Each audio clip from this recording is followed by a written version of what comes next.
semua, bagaimana kabarnya hari ini? Baik, wah puji Tuhan. Hari ini kita bersyukur, kita masih boleh diberikan kesempatan untuk boleh beribadah, sekalipun secara online. Oke, kita mau sama-sama datang kepada Tuhan, kita naikkan Bapa, kita naikkan pujian Bapa, Ku datang padamu.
Kita berdoa. Tuhan Yesus, kami bersyukur sekali Tuhan, kami berterima kasih untuk semua penyertaan Tuhan. Hari ini kami boleh bangun, kami boleh beraktivitas, dan sekarang ini kami mau beribadah. Tuhan, tolong setiap kami, hati kami, pikiran kami, untuk boleh sungguh-sungguh datang kepada Tuhan, beribadah dengan sungguh-sungguh dan tidak main-main. Tuhan berkati ibadah kami, kiranya Tuhan melihat bagaimana hati kami boleh sungguh-sungguh mau bersekutu dengan Tuhan. Dan kalau kami nanti juga akan mendengarkan firman Tuhan, Tuhan tolong setiap kami. Di dalam nama Tuhan Yesus kami mengucap syukur dan berdoa. Amin. Oke, adik-adik, semua udah rapi kan ya? Yalah, pasti sudah rapi ya, karena tadi kita sudah mulai ibadah. Oke, adik-adik, saya mau kasih tahu nih. Bulan ini adalah bulan keluarga. Ya, bulan keluarga. Adik-adik, beberapa minggu yang lalu kita sudah merayakan Parents Day, ya. Nah, karena memang kita semua adalah keluarga. Sekalipun mungkin keluarga adik-adik beda sama Lause gitu ya. Tapi di dalam Tuhan kita semua bersaudara, kita semua keluarga. Maka kita harus cinta dengan keluarga Tuhan. Ya, Tuhan yang menjadi kepala dari keluarga kita semua. Kepala semua kita lah ya. Tuhan yang jadi Tuhan kita. Kita mau naikkan pujian, Ku cinta keluarga Tuhan. Biar semua boleh saling mengasihi satu dengan yang lainnya. Oke, kita naikkan pujian ini.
Menjadi keluarganya Tuhan, ya kita senang kita berkeluarga di dalam Tuhan, ya yang seperti yang tadi Lause bilang, sekalipun kita tidak bersama-sama keluarga satu dengan keluarga yang lain, tapi dalam Tuhan kita berkeluarga. Nah tadi Lause sudah bilang ya, beberapa minggu yang lalu kita merayakan Parents Day. Di sana dikatakan, di Alkitab juga mencatat bahwa kita harus menghormati papa kita, menghormati mama kita. Bukan Lause yang suruh, tapi Alkitab yang catat. Alkitab yang mengajarkan setiap kita untuk menghormati. Seperti kita menghormati Tuhan. Ya, Lause ajak setiap kita untuk menaikkan satu pujian. Ini ayat firman Tuhan ya. Menghormati ayah dan ibu. Honor your father and your mother.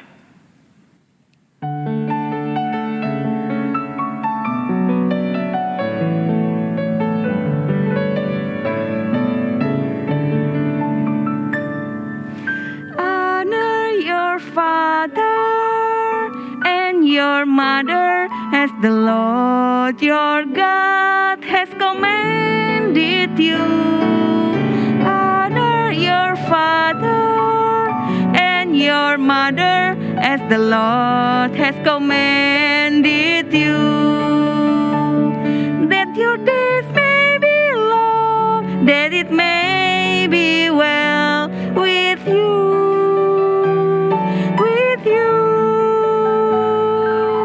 Honor your father and your mother as the Lord has commanded you. Sekali lagi ya.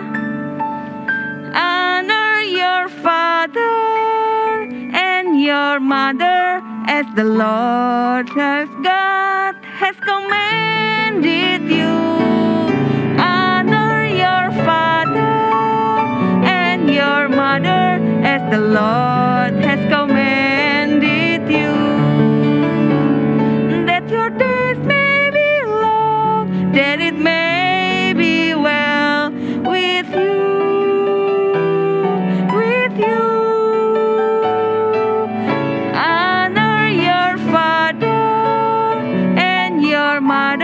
As the Lord has commanded you. Adik-adik kalau mau buka Alkitabnya ada di Efesus 6 ayat 1 dan 2. Di situ dikatakan, hormatilah ayahmu. Hai anak-anak, hormatilah ayahmu dan ibumu seperti yang diperintahkan oleh Tuhan. Oke, kita mau kembali naikkan pujian bahwa hanya di dalam Tuhan, hanya Kristus sendiri yang menebus dan menyelamatkan setiap kita. Hanya di dalam Tuhan. Kristuslah kekuatan kita. Kristuslah yang menyertai setiap kita. Dia memberikan semuanya bagi setiap kita. Kehidupan yang kekal di dalam Tuhan. Jadi adik-adik, kalau misalnya adik-adik bingung atau adik-adik sedih, adik-adik bisa berdoa kepada Tuhan. Serahkan semuanya kepada Tuhan. Ya, di dalam kebingungan, di dalam susah, dalam sedih, semuanya. Karena Kristuslah kekuatan kita. Oke, kita mau naikkan pujian In Christ Alone. Sebagai satu pengakuan bahwa hanya Kristus sendiri. Kekuatan dan terang bagi setiap kita. Ya, kita naikkan pujian ini. Pelan-pelan adik-adik, mungkin yang lagu apa ini Lause belum hafal, gak apa-apa, pelan-pelan ya. Kita naikkan pujian ini.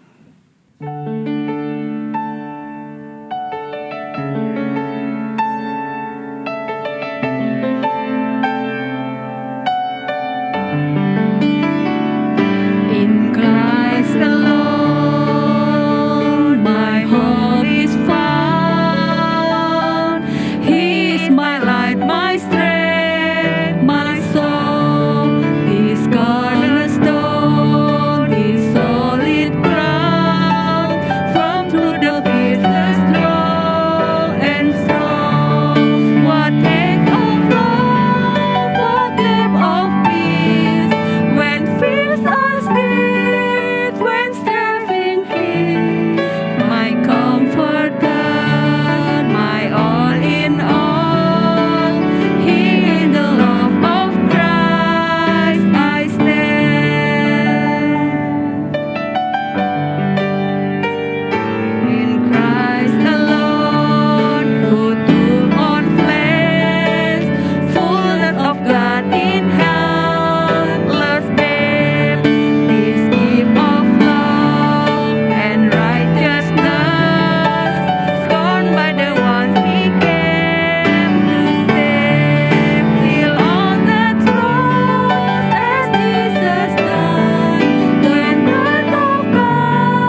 Karena Kristus mati di atas kayu salib menyelamatkan setiap kita. Lause-lause dan juga adik-adik semua. Oke, kita mau mengikrarkan pengakuan iman rasuli.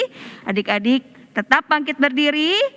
Oke, dengan sikap yang hormat kita mau menyatakan pengakuan iman rasuli. Pengakuan iman rasuli.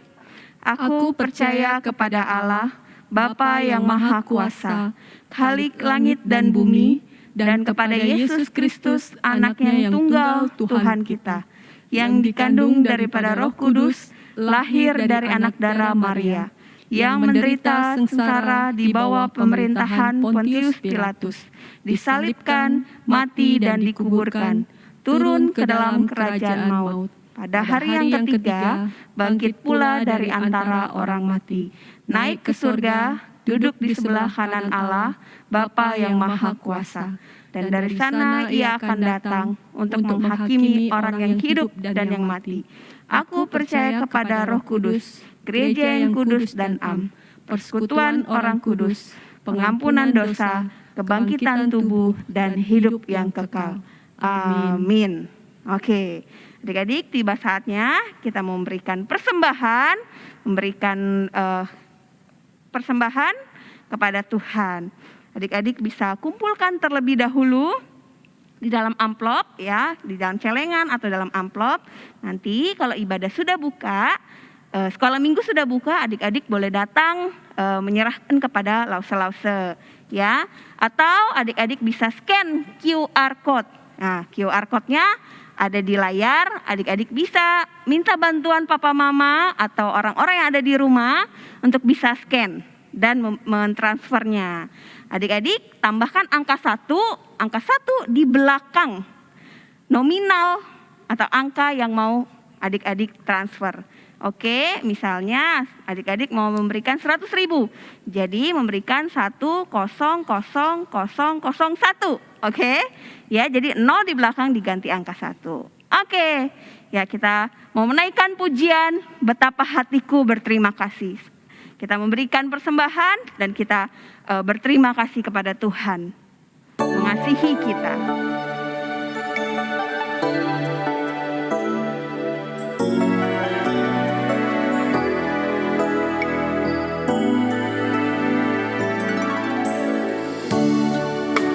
Betapa hatiku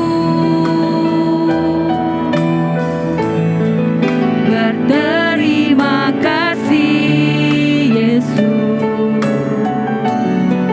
Kau mengasihiku, Kau memilikiku.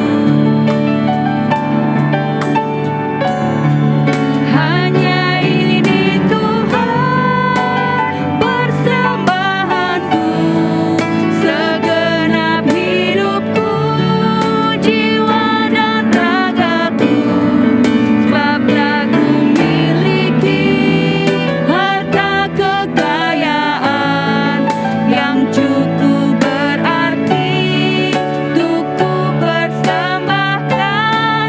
Hanya ini Tuhan permohonanku, terimalah Tuhan persembahanku, pakailah hidupku sebagai alatmu seumur hidup.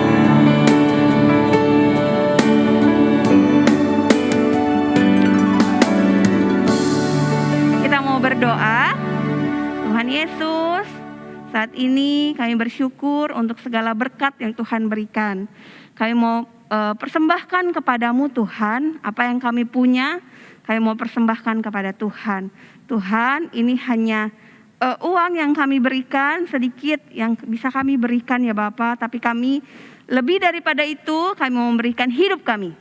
Kami mau memberikan tubuh kami mau memberikan pikiran kami mau memberikan semuanya sebagai alat Tuhan untuk dipakai menjadi saksi Tuhan, menjadi berkat bagi banyak orang di sekolah, di rumah, dimanapun kami berada.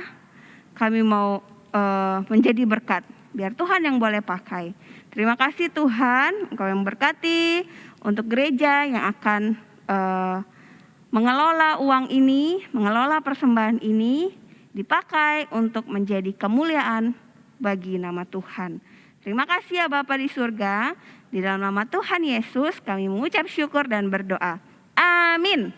Oke, adik-adik, tiba saatnya kita mau mendengarkan firman Tuhan. Sekali lagi adik-adik, tetap persiapkan hati, ya. Buka telinga lebar-lebar, buka hati untuk mendengarkan firman Tuhan. Karena firman Tuhan bukan cuma didengar, tapi dilakukan. Oke, kita naikkan pujian firman Tuhan ku dengar.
Adik-adik, selamat mendengarkan firman Tuhan.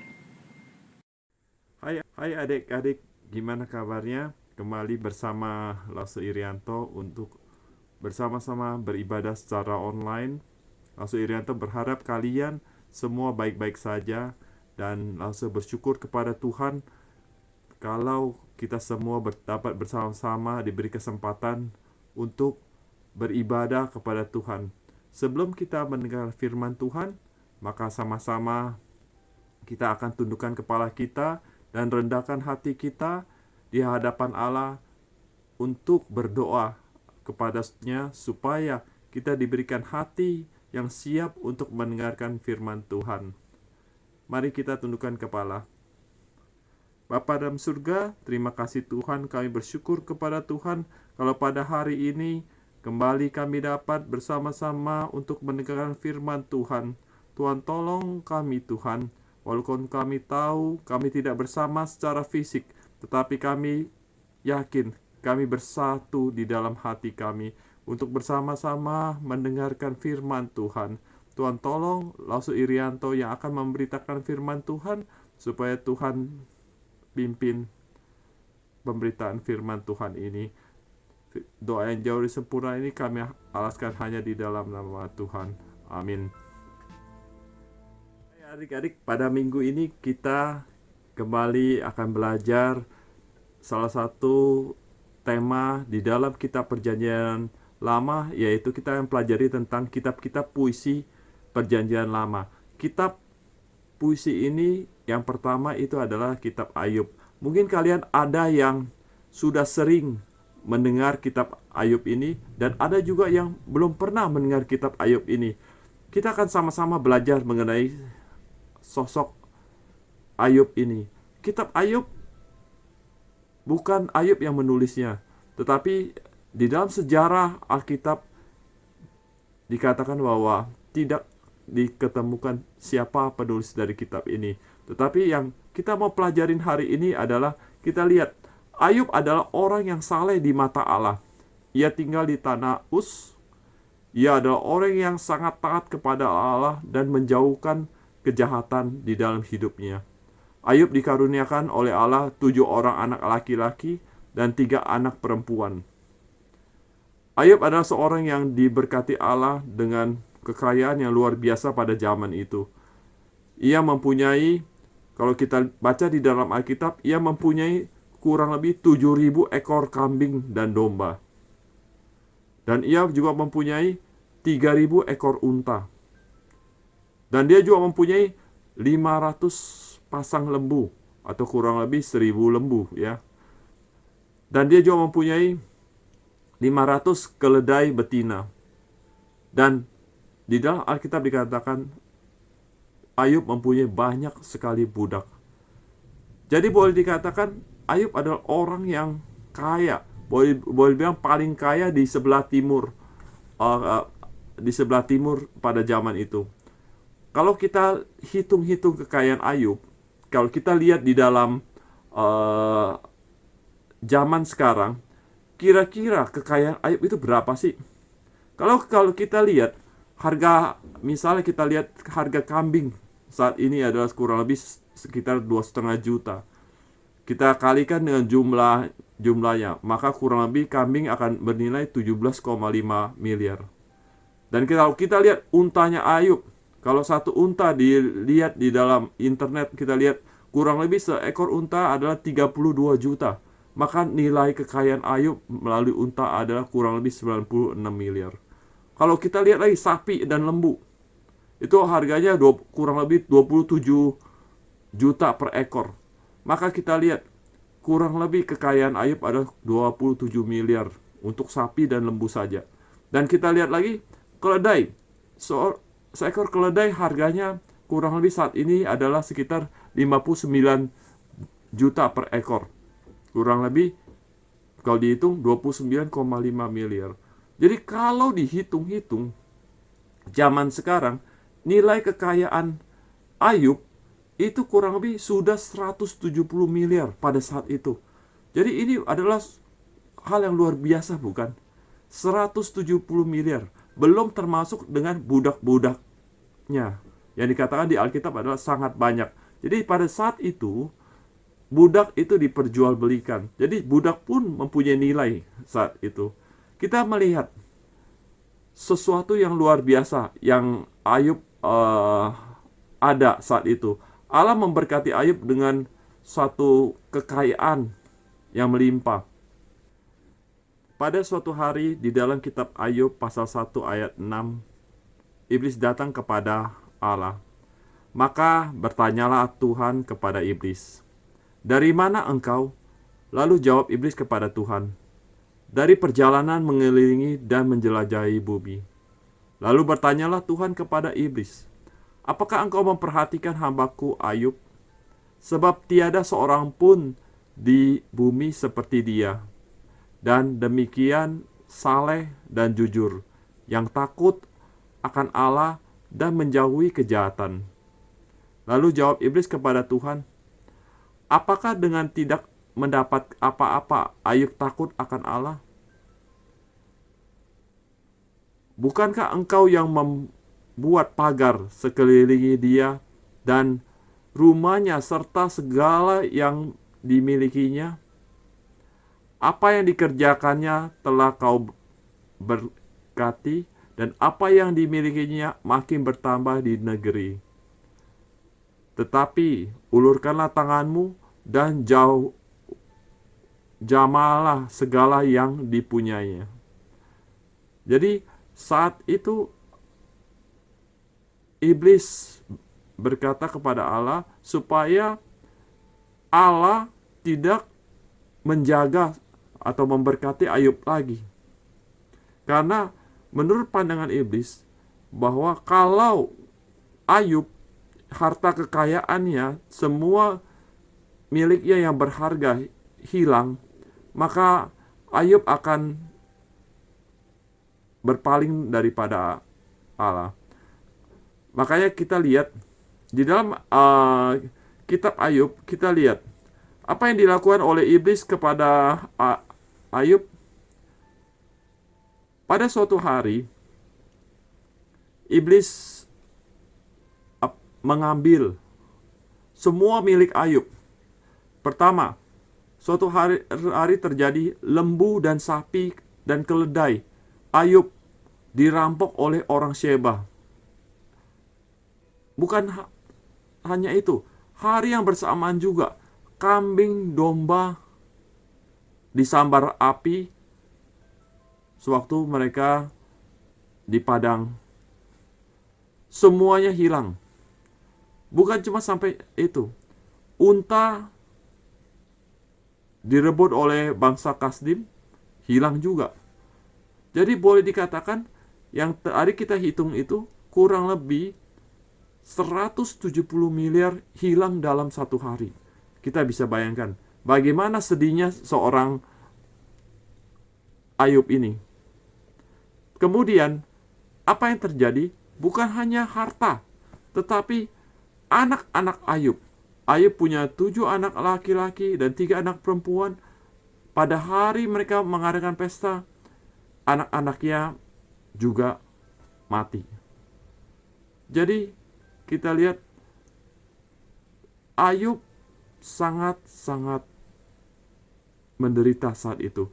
Adik-adik bisa bayangkan betapa sedihnya kalian kalau adik-adik punya uang 107 miliar. Jangankan kita bicara anak, tetapi kita lihat harta kekayaan kita 170 miliar dalam satu hari hilang. Apakah kita nggak sangat-sangat sedih? Bukan cuma harta, kita lihat milik kesayangan Ayub, yaitu anak-anak dia, penerus-penerus Ayub, juga mati. Dan apa yang terjadi dengan Ayub? Apakah Ayub menghujat Allah? Di dalam Alkitab dikatakan bahwa orang mungkin sudah menghujat Allah, tetapi di dalam Alkitab diceritakan bahwa Ayub tidak menghujat Allah. Kita akan lihat di dalam Ayub pasal 1 ayat 20 tertulis. Pasal 1 ayat 20, maka berdirilah Ayub, lalu mengoyak jubahnya dan mencukur kepalanya. Jadi rambutnya dipotong semuanya. Kemudian dia sujud dan menyembah kepada Allah. Katanya, hal yang luar biasa, dia mengatakan, dengan telanjang aku keluar dari kandungan ibuku, dengan telanjang juga aku akan kembali ke dalamnya. Tuhan yang memberi, Tuhan yang mengambil. Terpujilah nama Tuhan. Dalam kesemuaan ini, di dalam Alkitab dikatakan, Ayub tidak berbuat dosa, tidak menuduh Allah yang berbuat kurang patut. Luar biasa bukan? Mungkin inilah yang kita perlu contoh dari seorang Ayub. Kita lihat bagaimana Ayub, walaupun dalam satu penderitaan yang luar biasa, ia tidak menyalahkan Allah. Nah, mungkin secara jujur, kalau kita mau lihat, apa yang terjadi di Ayub, kalau kita rasakan saat ini, mungkin kita nggak kuat merasakan sebegitu beratnya. Tetapi kita lihat seorang Ayub, dia kuat menanggung beban itu. Kita akan lihat berikutnya adalah sewaktu Allah menemukan Ayub tidak berbuat dosa dan iblis juga tidak menemukan Ayub berbuat dosa, maka iblis berbicara lagi kepada Allah. Apa yang dikatakan oleh iblis? Iblis datang kepada Allah dan iblis berkata dan meminta izin kepada Allah. Kalau harta mungkin Ayub masih bisa bertahan. Tetapi iblis mengetahui bahwa manusia mencintai dirinya lebih dari segalanya.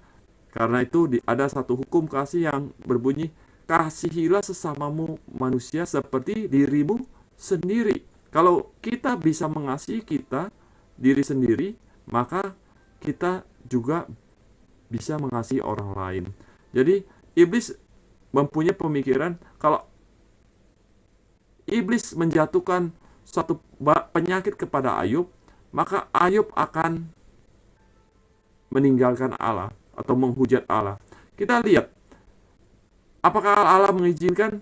Allah mengizinkan iblis mencobai Ayub, tetapi dengan satu kondisi, iblis tidak boleh mengambil nyawanya Ayub.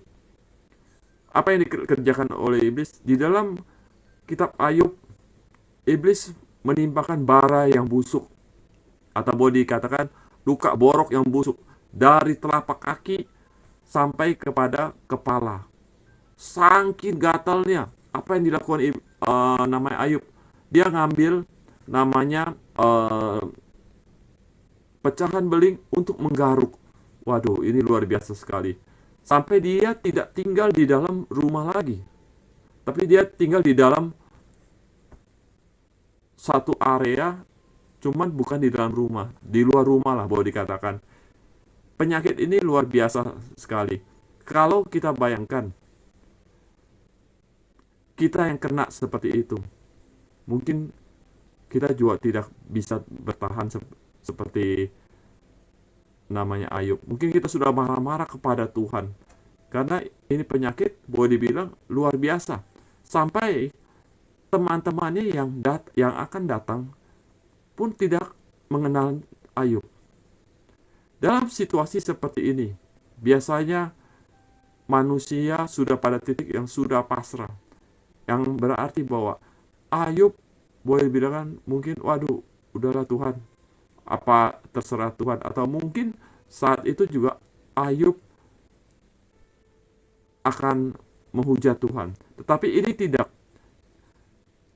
Apa yang dilakukan oleh Ayub? Dia coba bertahan.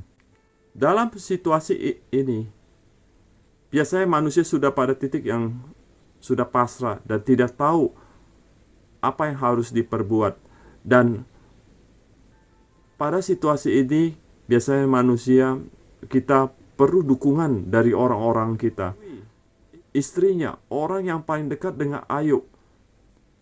Ya mungkin Ayub berharap ia mendapat dukungan dari istrinya, tetapi apa yang di dalam Alkitab pasal 2 ayat 9 dikatakan, maka berkatalah istrinya kepadanya, masih bertekunkah engkau dalam kesalehanmu? Kutukilah Allahmu dan matilah.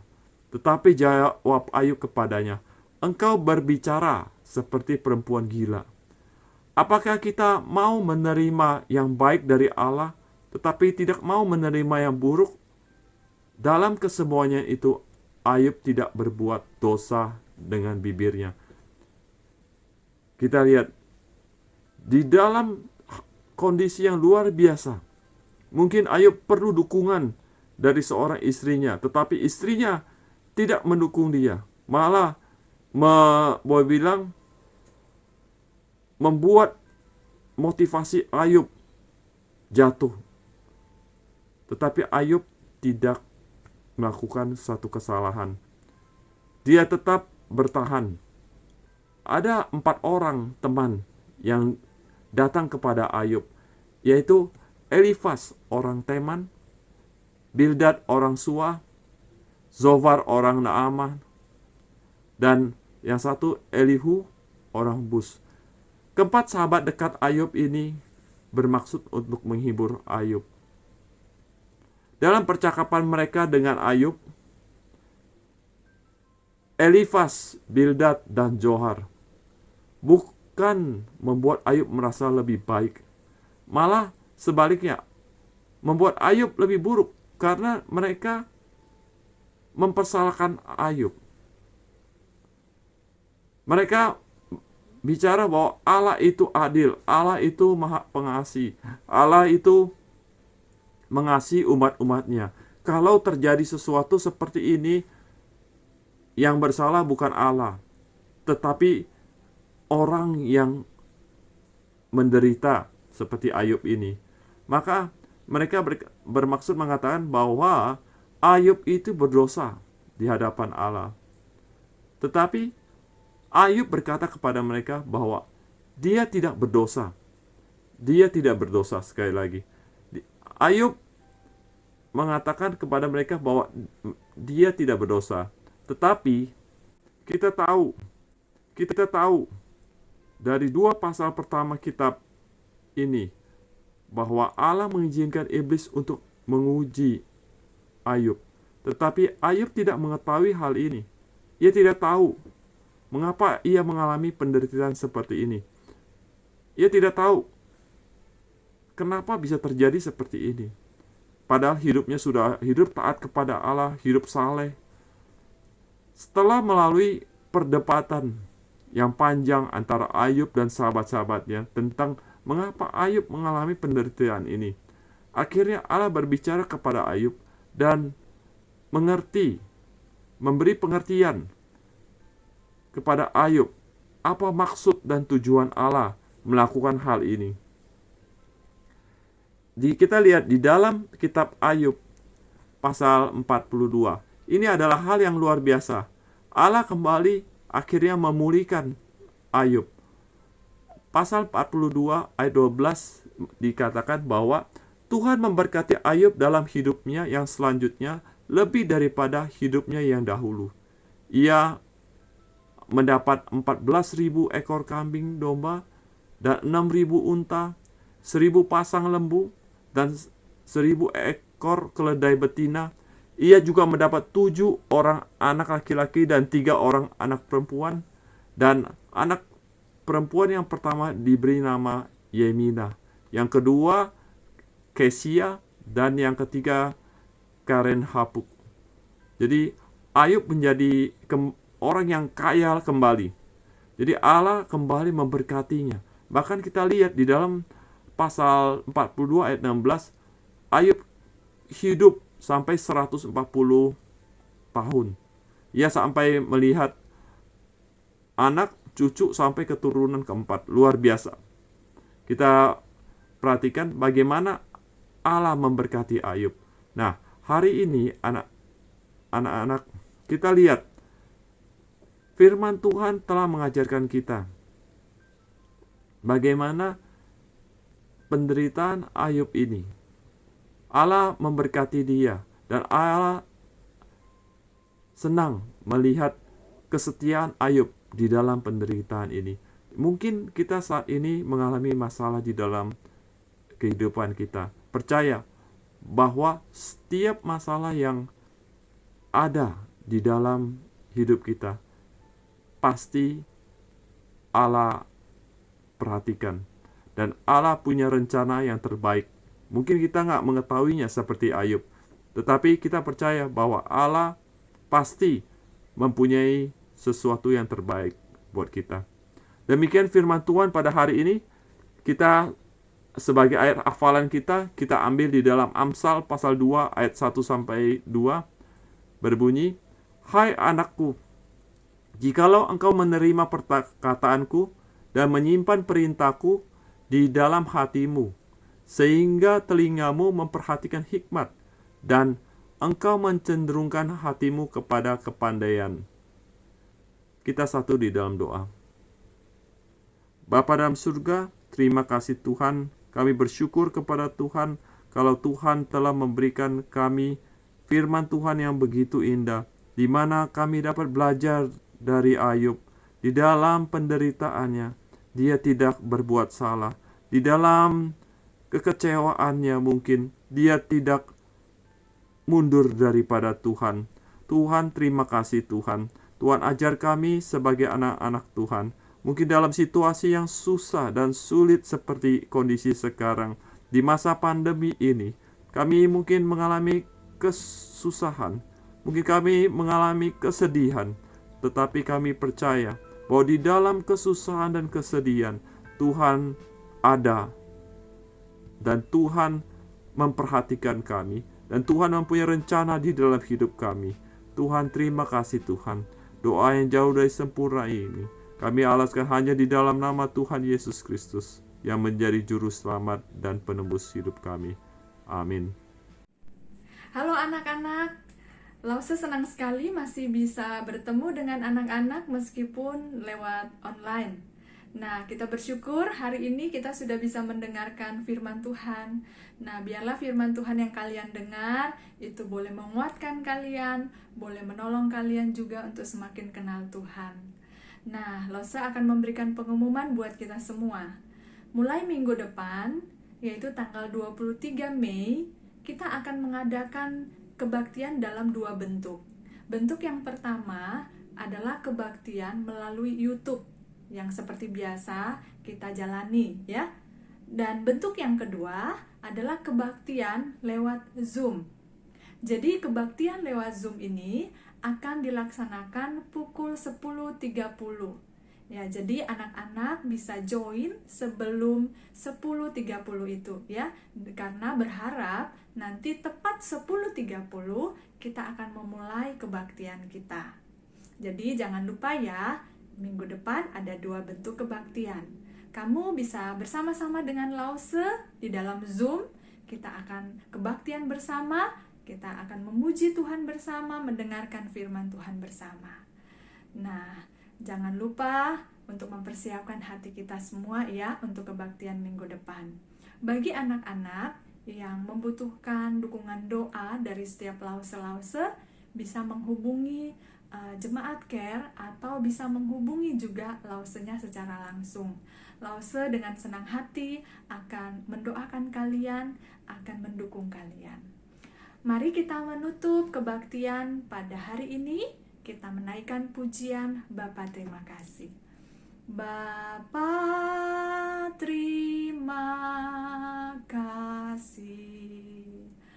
Bapa terima kasih.